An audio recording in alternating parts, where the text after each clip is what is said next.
The bar was dimly lit, the hum of conversation a low murmur under the pulsing beat of the music.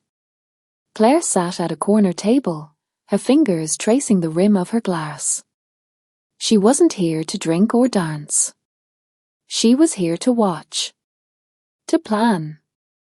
Across the room, she was laughing, her head thrown back in that carefree way that used to make Claire's heart skip a beat. Now, it just made her stomach churn. Lila. The girl who had walked into her life, charmed her boyfriend, and then walked out with him as if it were nothing. And now here she was, surrounded by their friends, as if she had always been part of the group. Claire took a slow sip of her drink, her eyes never leaving Lila. Perfect Lila. The one who had stolen everything from her without even trying. But tonight, Claire wasn't here to wallow. Tonight was different. She stood, smoothing down the leather jacket she'd borrowed, claimed. From Lila's Instagram photos. The same one Lila had been wearing when she and Daniel had announced their relationship on social media. It fit Claire like a glove, sleek and sharp-edged, just like the smile she plastered on as she made her way across the room. Claire, one of the girls in the group called out, surprise flickering across her face. It's been ages. You look, wow. Thanks, Claire said, her voice light, as if it hadn't taken her hours to perfect this look. The dark eyeliner, the tousled hair, the red lipstick, every detail was a calculated move. She slid into the booth, her gaze landing on Lila. Mind if I join? Lila's smile faltered for just a second before she recovered, patting the seat beside her. Of course not. We were just talking about the new gallery opening downtown. You should come. Claire tilted her head, her lips curving into a knowing smile. Sounds fun. I've been meaning to check it out. She leaned back, crossing her legs, the leather of her boots catching the light. Just like Lila always does. The conversation flowed easily, though Claire noticed the way Lila's eyes kept darting to her outfit. Good. Let her wonder. Let her feel just a hint of what it's like to have someone step into your world and take what's yours. By the end of the night, Claire had exchanged numbers with two of Lila's closest friends, laughed at jokes that weren't funny, and even managed to get Lila to agree to a coffee date later that week. Progress. As she walked out into the cool night air, Claire couldn't help but smile. This wasn't just about revenge. This was about proving something, to herself, to Lila, to everyone who had ever doubted her. She wasn't the girl who had been left behind. She was the girl who took control. Her phone buzzed in her pocket. A text from one of the girls she just met. You're so much more fun than I expected. Let's hang out soon. Claire smirked as she typed her reply. Definitely. Next time, it's my turn to pick the place. She slid her phone back into her pocket, her steps quickening as she headed toward her car. The night was far from over, and neither was she. This was just the beginning. As she drove away, Claire glanced at herself in the rearview mirror. The girl staring back at her wasn't the same one who had walked into that bar earlier. She was sharper, bolder, better. And soon, everyone would see it. Even Lila. See you soon, she murmured to her reflection, her voice low and steady. The city lights blurred past as she merged onto the highway, her mind already racing with plans for what came next. Coffee with Lila was just the first step. There was so much more to do, so many more pieces to move into place. And Claire was ready to play the game, to win it. No matter what it took, the coffee shop was bathed in the soft glow of late morning sunlight, the kind of light that made everything feel a little too perfect. Claire sat at a corner table, her dark eyeliner sharp against a pale skin, her red lips curving into a faint smile as she stirred her latte. Her leather jacket hung loosely over the back of her chair, a silent statement of intent. She wasn't here to blend in. She was here to take. Lila walked in just a few minutes late, her flowing hair catching the light as she moved. She wore a soft, effortless smile, the kind that made people want to be near her. But Claire noticed the way Lila's eyes scanned the room, the slight hesitation in her step when she spotted her. Good. Let her feel uneasy. Claire. It's so good to see you, Lila said, sliding into the seat across from her.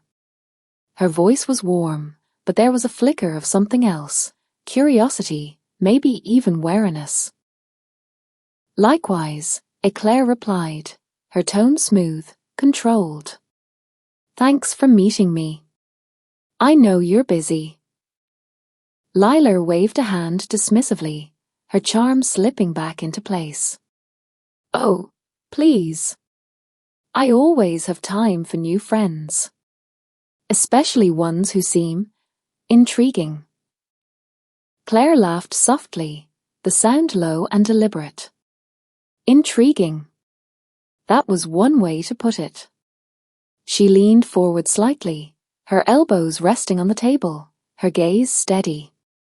I've heard so much about you, Lila. It's nice to finally put a face to the name. Lila's smile faltered for just a second before she recovered, her laugh light and airy. Oh, don't believe everything you hear. I'm not nearly as exciting as people make me out to be.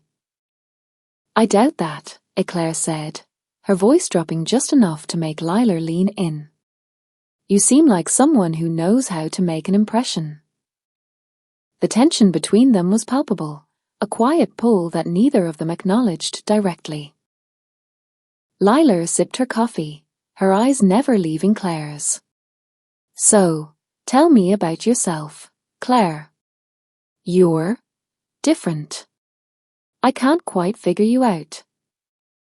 Claire tilted her head, a small smirk playing on her lips. Different.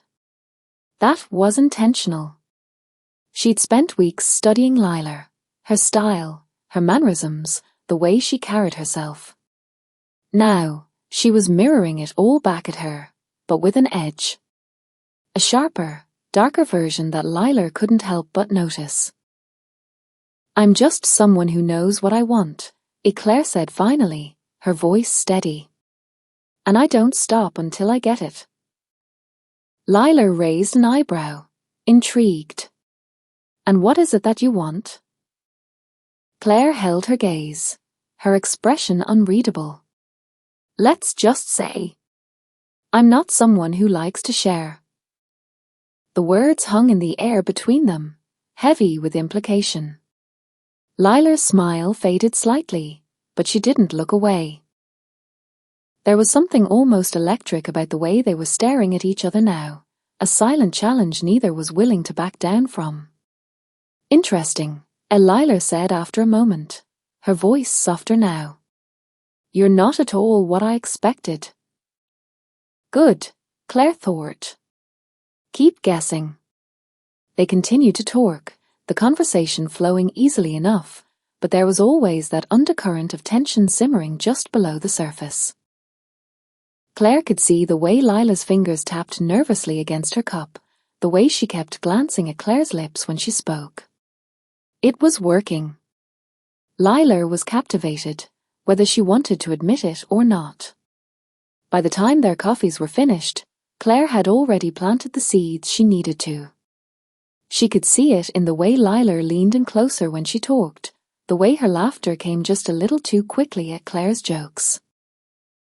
As they stood to leave, Lila hesitated, her hand brushing against Claire's arm.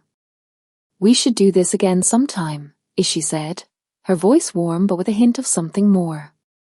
Claire smiled, slow and deliberate. I'd like that. They walked out together, the cool air hitting them as they stepped onto the sidewalk. The city buzzed around them, but Claire barely noticed. Her focus was entirely on Lila, on the way her hair caught the wind, the way she looked at Claire like she was trying to solve a puzzle. "So, what's next for you?" Lila asked, breaking the silence. Claire shrugged casually, her eyes locking onto Lila's. "Oh, you know. Just seeing where the night takes me." Lila smiled, but there was a flicker of uncertainty in her eyes now. "Sounds adventurous." "It usually is," Claire replied, her voice dropping slightly.